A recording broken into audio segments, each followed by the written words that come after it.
समलेश्वरी संबलपुर आराध्या देवी माँ का नाम प्रख्यात संबलपुर नाम प्रकृतिर अपरूप सुषमार भंडार अटे संबलपुर। चौहान वंशर बलराम देव थे यार नृपवन धनुर्धर वीर दिने जानते मृगा विनोदी एक अचंबित कथा दृश्यपटे हेले अवगत कुकुर संगे धरी राजा गले करने को शिकार मात्र महानदी कूले घटिला एक बड़ चमत्कार देखिले राजन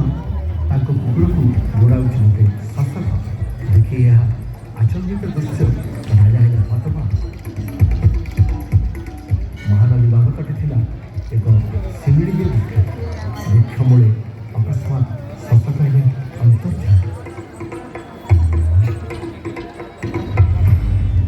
देखी चिंतामग्न राजा शिल को कले प्रस्थान। निद्रा काले देखी राजा एक अद्भुत स्वप्न उजागर हो राजा बसिले तुरंत देवी समलेश्वरी सपने कहले नदी पक्षे रही अच्छी गुमदरा रहुछि मुई एबे ताहारी मध्य सिमिड़ी वृक्ष मूले मते करज स्थापन एथिपाई मंदिर निर्माण कर राजा स्वप्नागस नहीं देवी अंतर्ध्यान है निद्रा तेजी देवी को जी भाड़े राजा सिमिड़ी वृक्ष मूले राजा देवी समलेश्वरी करले स्थापन शताब्दी शताब्दी धरी देवी होती आसी स्वप्नादेश अनुरूप राजा आरंभ मंदिर निर्माण मात्र समस्त उद्यम होइराजी पंडा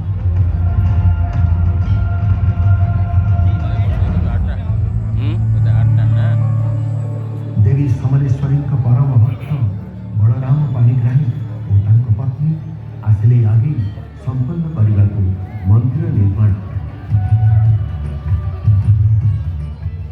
मूर्ति तोर दिव्यता और समृद्धि प्राणवंत रूप बड़ा चिन्हित मुख भारी भयपन दीप्तिस्तरे मां भव्य प्रतीक स्मरण मात्र के रोग दोष वही खंडित तुम्हें नहीं न कहार रूप प्राचीन काल मन मध्य रही माता हे देवी समलेश्वरी अटल शांति प्रदायी प्रतिध्वनित हुए तो रहस्य पृथ्वी गर्भर प्रतिवर्ष 3 पर्व हो पाड़ित पुरपल्ली हर्षोल्लासी हुए विगणित हस्ते धरी पुष्पांजलि सर्वपुरवासी मां पर्वरे माती होता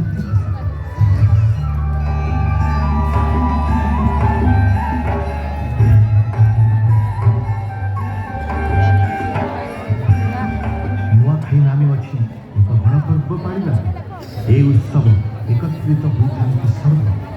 करी नवान्न अर्पण देवी समलेश्वरी ठारे आशीर्वाद लोड़ी समृद्धि हो अंचल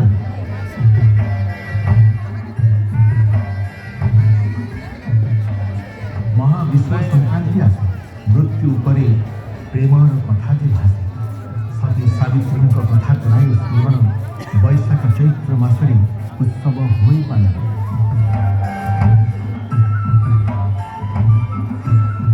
शारदीय दुर्गा पूजा हो पालन दर्शन करी मां को सभी हुंतु प्रसन्न देवी समलेश्वरी महालया दिन धवलमुखी बेश दियंती दर्शन गंगा स्नान सम मिले पुण्य बड़ देखी धवलमुखी बेश सकर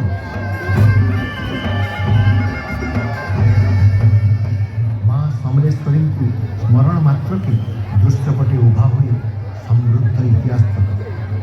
जय जय माँ समलेश्वरी दया करी माँ तू सब संबलपुर रही माँ गो समले दया क्षमा दात्री माँ तू अतु महा